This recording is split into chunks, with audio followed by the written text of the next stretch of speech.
So இன்னைக்கு we are going to see the rust disease or தமிழ்ல வந்து it is called துரு நோய். இது ஏன் அப்படின்னா it produces rust colored spores. லீவ்ஸ்ல எங்க தண்டுல தாவரத்தின் எந்த பகுதினாலும் நீங்க பார்க்கறது வந்து ஒரு அடர் பழுப்பு நிற brown colour or brownish red colour rusty look. So அந்த you will have a mixture of brown color and black color spores. So பார்க்கறதுக்கு வந்து துரு மாதிரியே இருக்கும். It look like rust. So that is why it is called rust disease. Okay, தமிழ்ல வந்து துரு நோய் அப்படின்னு சொல்லுவாங்க, செந்துரு அப்படின்னு சொல்லுவாங்க. So this is normally it affects the cereal crops, wheat, oats, barley, அந்த மாதிரி சீரியல் கிராப்ஸ், சில சீரியல் கிராப்ஸை அஃபெக்ட் பண்ணும். இங்க வந்து நம்ம பார்க்க போறது wheat rust, that is black rust of wheat. Okay, கோதுமையில் கருந்துரு நோய் இல்லைன்னா கோதுமையில் துரு நோய், காமனா பொதுவா அப்படி சொல்றது. ஸோ இந்த இனிஷியல் ஸ்டேஜஸ்ல பார்த்தோம்னா முதல் நிலையில பாதிப்படைந்த கோதுமை தாவர பாகங்கள் பார்த்தீங்கன்னா பிரிக் ரெட் கலர்ல இருக்கும். You can see the spores.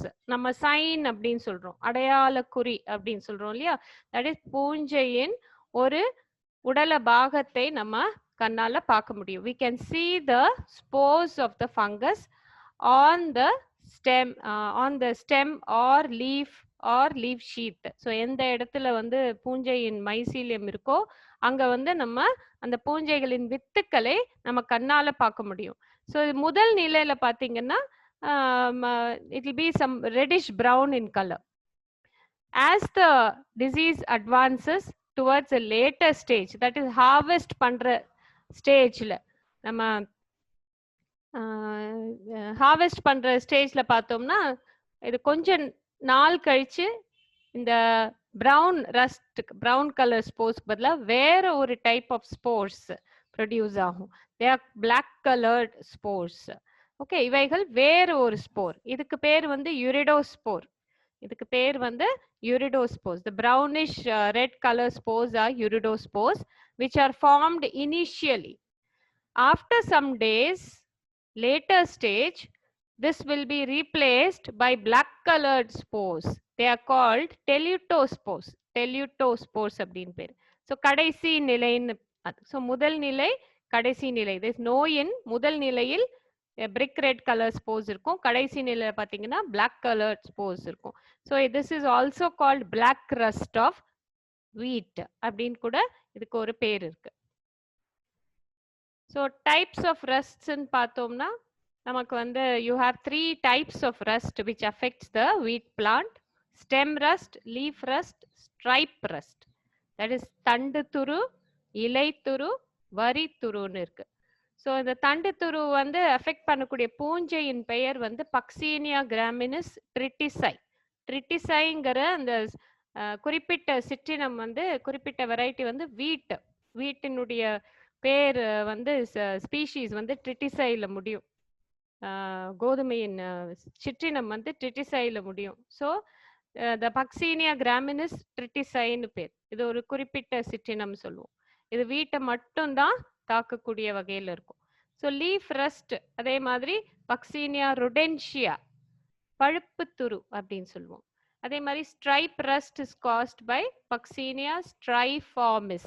இதுக்கு மஞ்சள் துரு அப்படின்னு பேர். இந்த கலர் எல்லாம் வந்து இந்த ஸ்போர்னுடைய கலரை பேஸ் பண்ணி தான் செந்துருவா இல்ல கருந்துருவா இல்ல பழுப்பு துருவா அப்படிங்கிற பேர் வந்து வந்திருக்கு. It's based on the colour of the spores which are produced by the fungus. So you have wheatல you have 3 rusts: stem, leaf and stripe. இங்க வந்து நம்ம முக்கியமான துரு நோய் வந்து stem rust தான். So we are going to see only the stem rust in wheat. So wheat stem rust, you can see the stem portion is affected by it is covered by the rust pustules அப்படின்னு சொல்லுவோம். pustules-னா கொப்பளங்கள், கொப்பளம் வரும் இல்லையா, அதே மாதிரி இங்க கொப்பளம் மாதிரி அந்த துரு வித்து பகுதிகள், இந்த பூஞ்சையின் வித்து பகுதிகள் துரு போன்ற நிறத்தில் கொப்பளங்களாக தோன்றும். ஸோ முதல்ல சிறிய கொப்பளங்களாக தோன்றும், அப்புறம் கொஞ்சம் அமைப்புல பெருசாகும். So fungus is called Puccinia graminis triticide. தண்டு துரு அப்படின்னு சொல்லுவோம். வீட் ஸ்டெம் ரஸ்ட் அப்படின்னா தண்டு துரு. இது ஒரு பூஞ்சை நோய். காமன் நேம் வந்து ஸ்டெம் ரஸ்ட், பிளாக் ரஸ்ட், ரெண்டுமே ஒண்ணுதான். Stem rust or black rust. So கருந்துரு அப்படின்னு பேர் இருக்கு, தண்டு துருன்னு பேர் இருக்கு. ஸோ இட் இன்ஃபெக்ட்ஸ், எந்த தாவரங்களை இது தாக்கும் அப்படின்னா it infects wheat or it can infect barley and it can infect barberry. பார்பரிங்கிறது ஒரு புதர் செடி மாதிரி. இது வந்து ஒரு புதர் செடி. எங்கெல்லாம் வீட் வளருதோ அதுக்கு பக்கத்துல எங்க வேணா வளரும், காட்டு செடி மாதிரி. Barberry is a wild plant. It is a shrub, bushy shrub அப்படின்னு சொல்லுவோம். அந்த வேலிக்கெல்லாம் யூஸ் பண்ணுவாங்க. வேலி தாவரத்தினாலேயே வேலி கட்டுவாங்க சில பேர். ரொம்ப புஷியா வளரும், புதர் மாதிரி வளர்றதுனால இதை வந்து ஒரு வேலி செடியா கூட, வேலி தாவரமா கூட யூஸ் பண்ணுவாங்க. So பார்பரி is a wild plant. So in the apart from wheat, this Puccinia graminis can infect also barberry and barley. So it is a most destructive wheat disease. அப்படின்னா மிக மிக அதிக பாதிப்பை ஏற்படுத்தும் நோய். எதுல பாதிப்பை ஏற்படுத்தும்னா அந்த தானியத்தின் அந்த அளவு, அமைப்பு, அப்புறம் அந்த அடர்த்தி, தானியத்தின் அடர்த்தி வந்து ரொம்ப குறைஞ்சிடும். That means the grain will become very very thin and light. Okay. அப்புறம் பாத்தீங்கன்னா the rust infested plants transpire much more water than normal. சாதாரணமா நீரேற்றம்னு படிச்சிருப்பீங்க. தாவரத்திலிருந்து நீர் வந்து வெளியேறும், நீராவியாக வெளியேறும். இது ஒரு நார்மல் பிசியாலஜி. ஓகே, சாதாரண செயலியல் இது பாகம், தாவரத்தின் ஒரு செயலியல் பாகம். It will டிரான்ஸ்பயர். பட் நோய் பாதித்த கோதுமை தாவரம் பார்த்தீங்கன்னா இந்த நீரேற்ற விகிதம் வந்து அதிகமாக இருக்கும். அப்படின்னா more of water is lost from such plants. அதனால இந்த கிரெயின், அந்த தானியம் வந்து மிக சிறுத்து, அதுக்குள்ள இருக்கக்கூடிய அந்த எண்டோஸ்பம் வந்து ரொம்ப மெல்லிசா, தானியமே நல்லா இருக்காது, ஃபுல்லி ஃபார்ம்டா இருக்காது. ஸோ அந்த மாதிரி அதனால மகசூல் வந்து குறைஞ்சிரும். So this is the kind of problem it causes in wheat. So இது தானியத்தை பாதிக்கிற போது, மகசூல் குறையும் போது இது மிகப்பெரிய நஷ்டத்தை ஏற்படுத்தக்கூடிய வகையில இந்த டிசீஸ் வந்து இருக்கும். மோஸ்ட் இம்பார்ட்டன்ட் டிசீஸும் கூட. ஸோ கோதுமையில் குளோபலி உலகம் பூரா பார்த்தீங்கன்னா எங்கெல்லாம் கோதுமை விளைவிக்கிறாங்களோ அங்கெல்லாம் ரஸ்ட் டிசீஸ் தான் ரொம்ப ரொம்ப காமனா இருக்கு.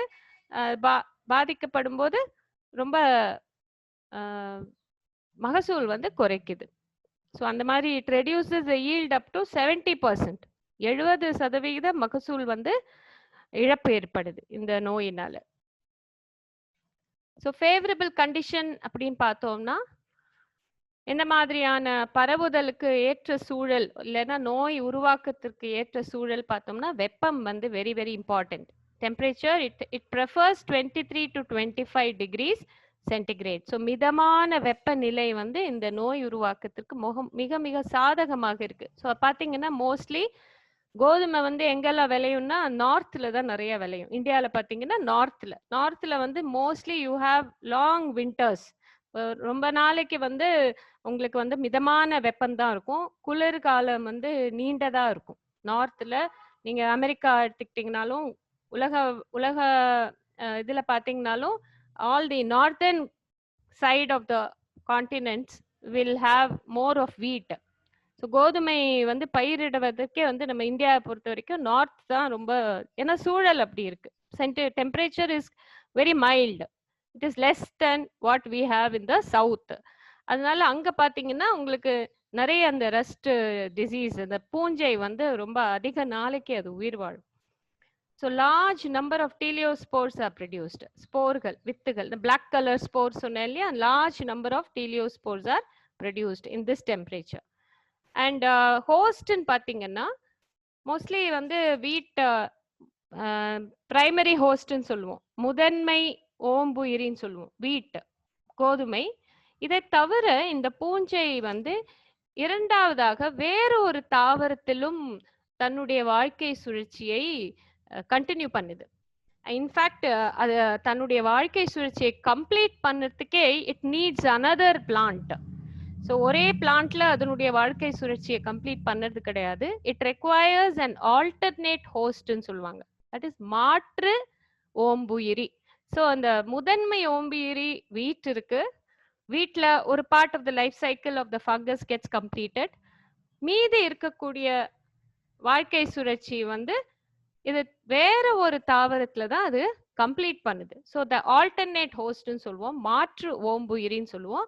அதுதான் வந்து Berberis. Berberis is the botanical name. Barberry அப்படின்னு சொல்லுவோம். பார்பரி தாவரம். அதுதான் நான் புதர் செடின்னு சொன்னேன்.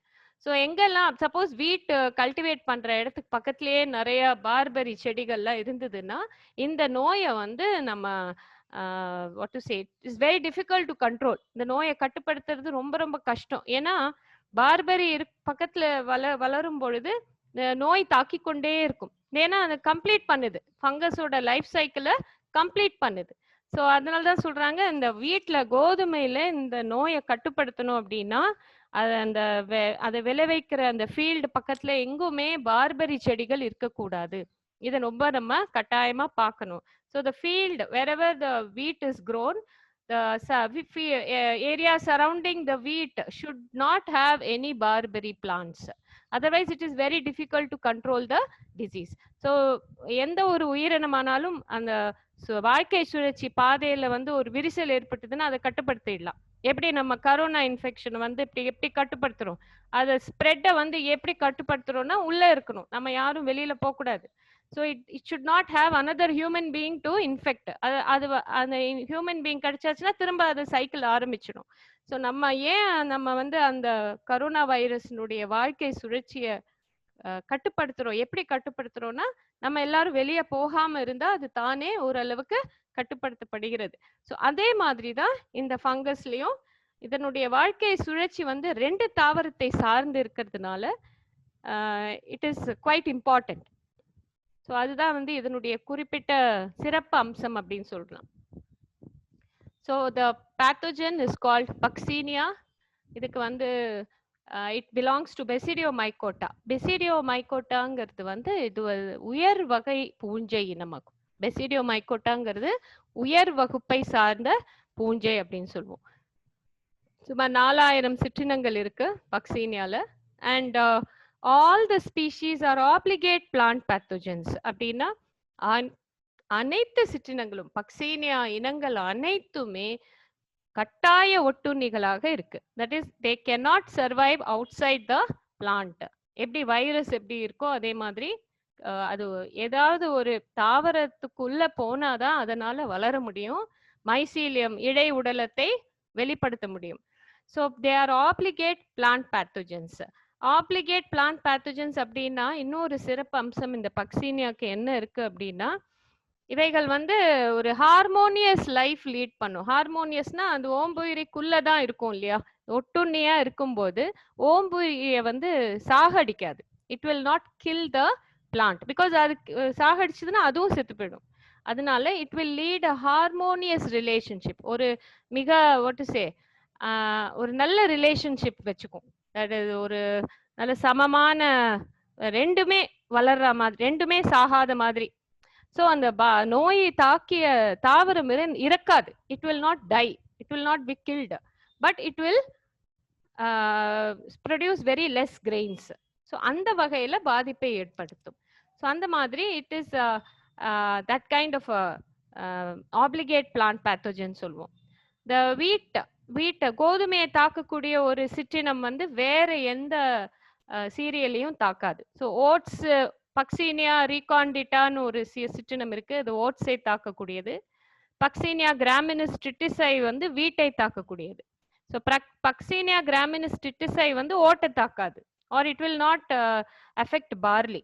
So it is very specific biological specialization பேர். இதுக்கு வந்து என்ன பேருன்னா பயாலஜிக்கல் ஸ்பெஷலைசேஷன், உயிரிய சிறப்பு தன்மை என்ற பண்பை கொண்டது.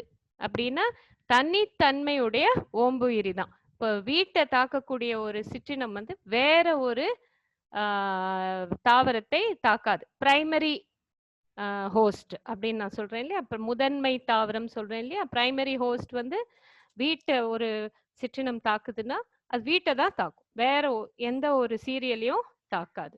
ஸோ அந்த மாதிரி இட் இஸ் பயாலஜிக்கல் ஹோஸ்ட் ஸ்பெசிஃபிக்னு சொல்லுவோம். ஹோஸ்ட் ஸ்பெசிஃபிக், குறிப்பிட்ட ஓம்புயிரை தான் தாக்கும். சம் பக்சீனியா ஸ்பீஷீஸ் ஆர் ஆட்டோஷியஸ் அப்படின்னு சொல்லுவோம். ஆட்டோஷியஸ்னா ஒரே ஓம்புயிரியில தன்னுடைய வாழ்க்கை சுழற்சியை முடித்துக்கொள்ளும். பிரைமரி ஹோஸ்ட்லயே தன்னுடைய வாழ்க்கை சுழற்சியை முடித்துக்கொள்ளும். சம் பக்சீனியா ஆர் ஆட்டோஷியஸ் சொல்லுவோம். ஆட்டோனாலே செல்ஃப், ஆட்டோனாலே செல்ஃப். ஸோ எந்த ஓம்புயிரியில அது வளர ஆரம்பிக்குதோ அங்கேயே தன்னுடைய வாழ்க்கை சுழற்சியை முடித்துக்கொள்ளும். ஆனால் மெனி பக்சீனியா ஸ்பீஷீஸ், நிறைய பக்சீனியா இனங்கள் என்ன செய்யுது, ஆர் ஹெட்டிரோஷியஸ். ஹெட்டிரோனாலே டிஃபரெண்ட். அவைகளுக்கு ஒரு தாவரத்தை விட ஒன்றிற்கு மேற்பட்ட தாவரம் தேவைப்படுகிறது தன்னுடைய வாழ்க்கை சுழற்சியை முடித்துக்கொள்ள. So they need more than one host to complete their life cycle. இங்கே தான் வந்து பிரைமரி ஹோஸ்ட்னு ஒன்று இருக்கும், ஆல்டர்னேட் ஹோஸ்ட்னு இருக்கும்.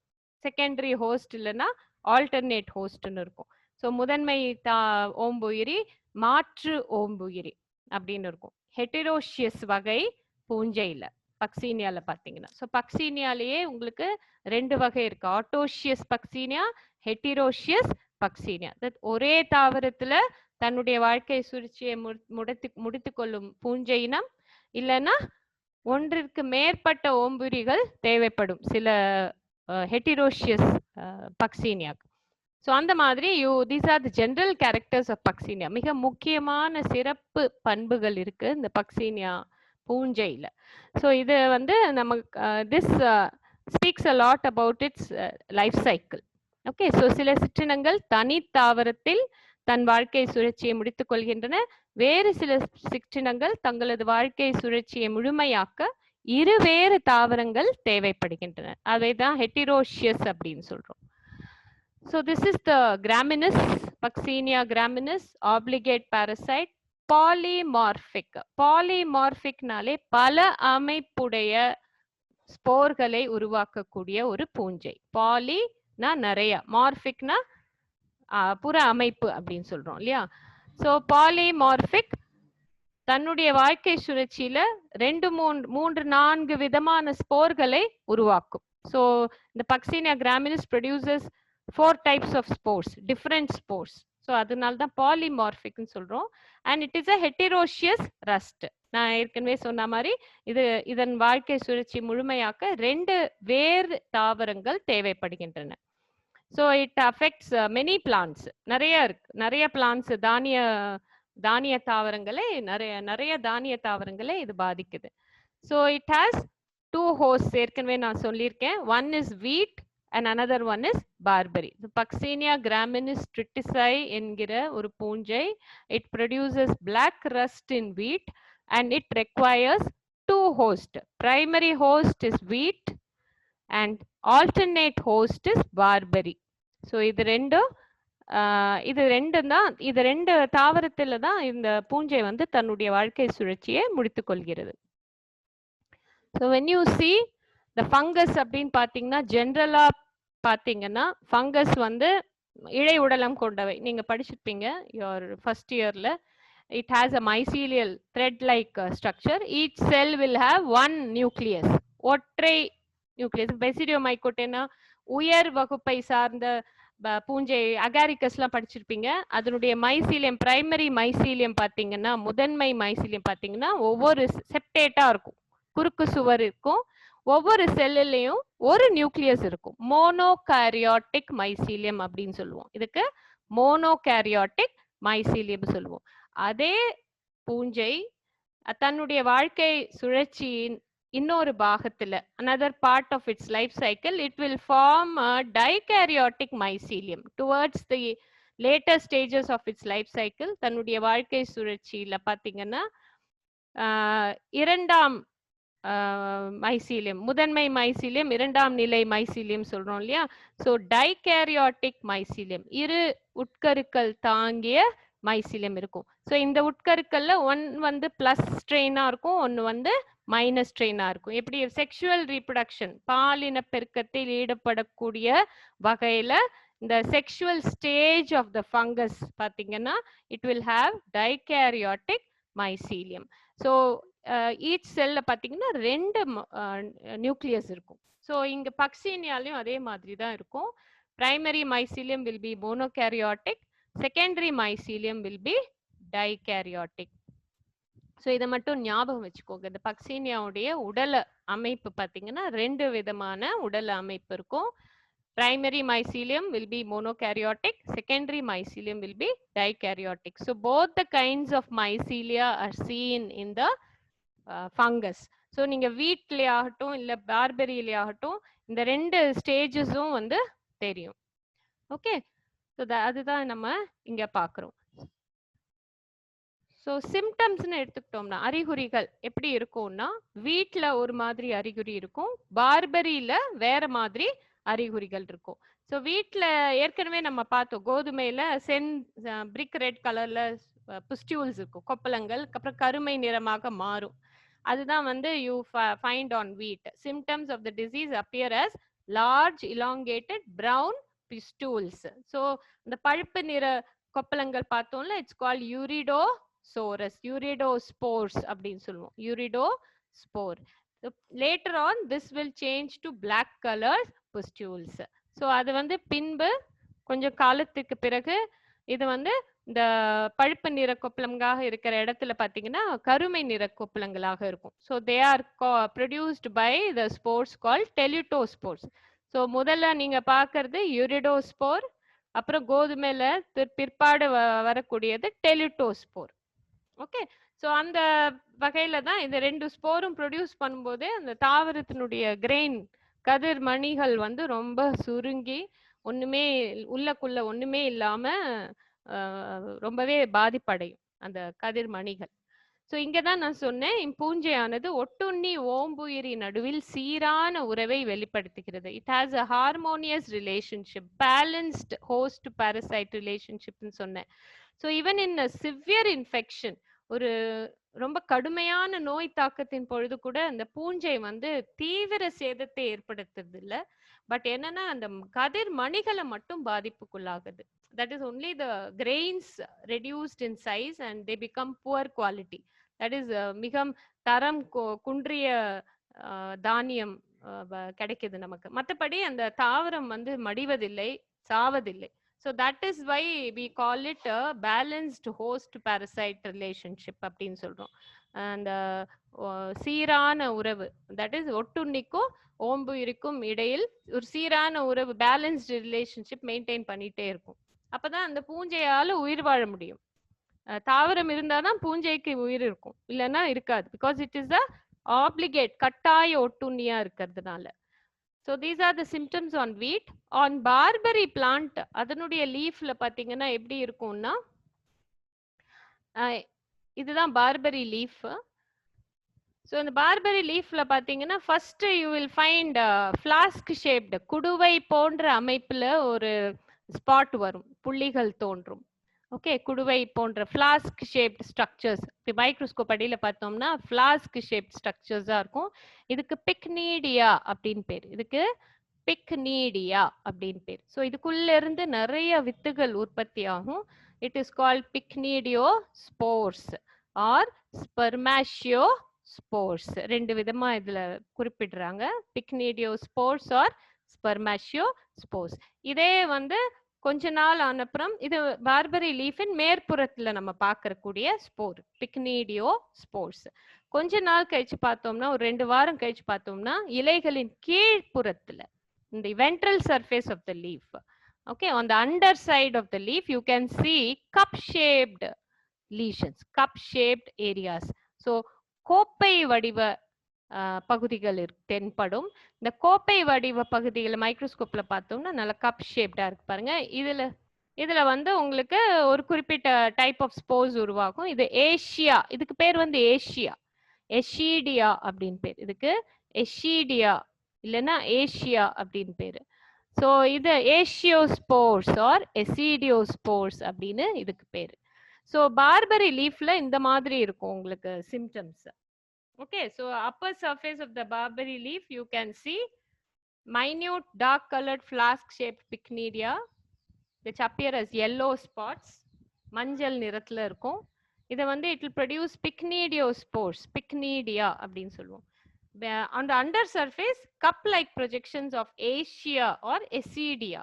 Esidia என்னும் கோப்பை வடிவ பகுதிகள் அடிபாகத்துல இருக்கும். So these two are seen as symptoms on barberry plant. So wheat plantல பழுப்பு நிற ஸ்போர் யூரிடோஸ்போர், கருமை நிற ஸ்போர் டெலிட்டோஸ்போர். அதே பார்பரி பிளான்ட்ல பாத்தீங்கன்னா flask shaped structure which is called pycnidia. அடிபாகத்துல cup shaped structures which is called Esidia. So இந்த மாதிரி 4 விதமான ஸ்போர்களை உருவாக்குது. This is called pycnidiospore, this is called Asiospore or Esidiospore. So இதுக்கு இந்த மாதிரி இருக்கும். மைக்ரோஸ்கோப்ல பார்த்தோம்னா செயின் ஆஃப் எசிடியோஸ்போர்ஸ், அன்புரோக்கன் செயின், ஒரு சங்கிலி தொடராக இருக்கக்கூடிய வகையில இந்த ஸ்போர்கள், வித்துகள், பூஞ்சையின் வித்துகள். இங்க வந்து it will come out through an opening, flask ஷேப்டா இருக்கும், மேல ஒரு ஓப்பனிங் இருக்கும். the spores will come out through the opening, spermatia ன்னு சொல்லுவோம். this is pycnidia, this is Esidia. so இதுதான் symptoms நம்ம பார்க்கக்கூடிய வீட்லயும் பார்பரிலயும்.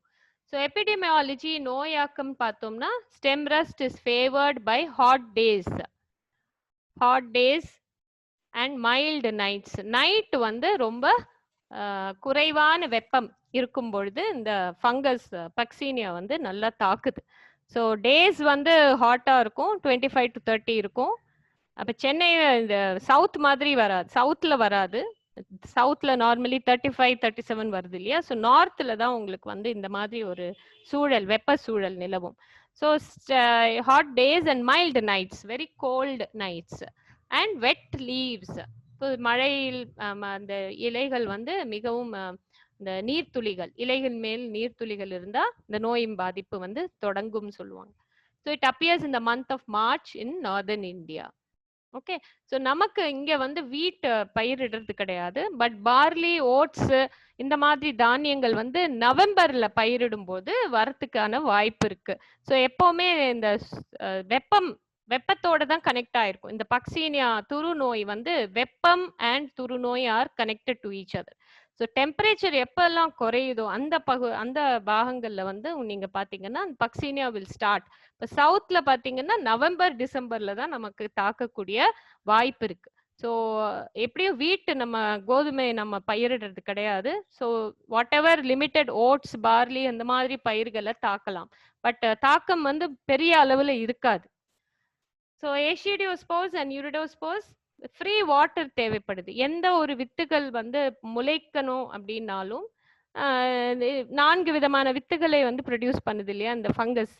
ஸோ அவை முளைக்கணும்னா நீர் தேவை. ஸோ தண்டு பகுதியில ஆனாலும் சரி, இலையிலாலும் சரி, நீர் துளிகள் இருந்ததுன்னா இமீடியட்டா திஸ் ஃபங்கஸ் வில் ஸ்ப்ரெட், பரவும், இன்ஃபெக்ஷனை வந்து மேலும் பரப்பும்.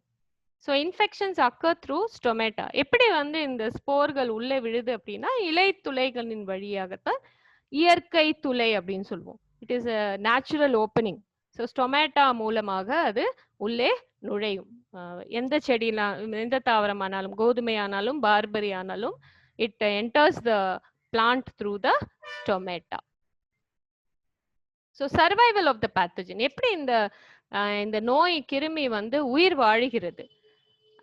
இப்படி stem rust can survive as டீலியோஸ்போர்ஸ்.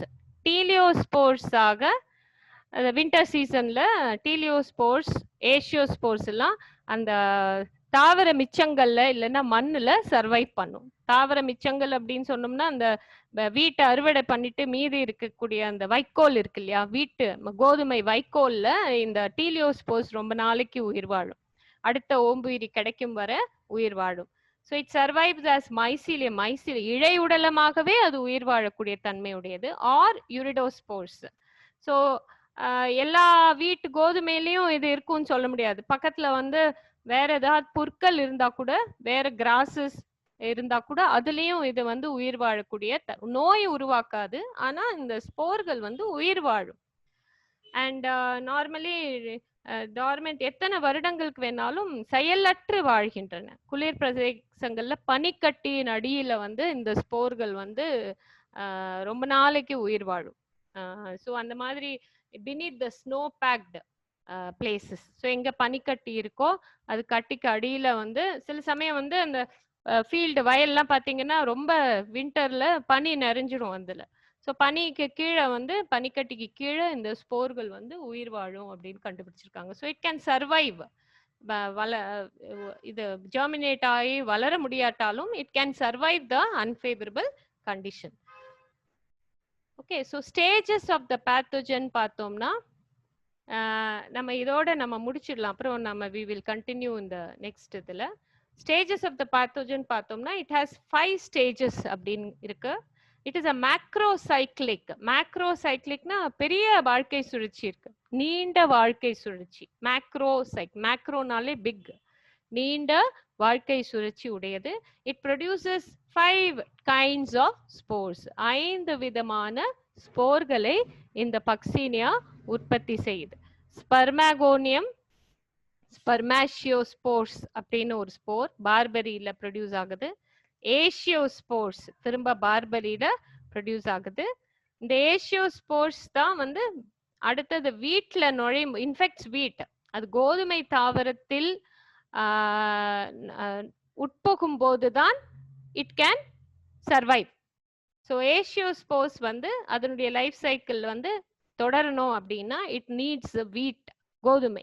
So கோதுமை தாவரத்துக்குள்ள ஏஷியோஸ்போர் நுழையும் போது it germinates, it produces the life cycle mycelium and then it produces uridospore. நம்ம பார்த்தோம் இல்லையா இந்த ஸ்போர்ஸ் யூரிடோஸ்போர்ஸ் ப்ரொடியூஸ் பண்ணும். So towards the later stage it produces black colored teletospores, and these teletospores when they are released they fall on the ground and they germinate to form basidiospores, and these basidiospores infect the barberry plant. So these basidiospores infect the barberry, they grow in barberry leaf and they produce spermatospores.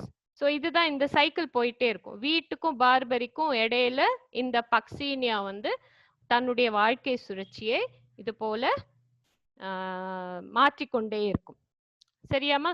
நான் இப்போ stop பண்றேன், நீங்க திரும்ப join பண்ணுங்க. சரியாமா?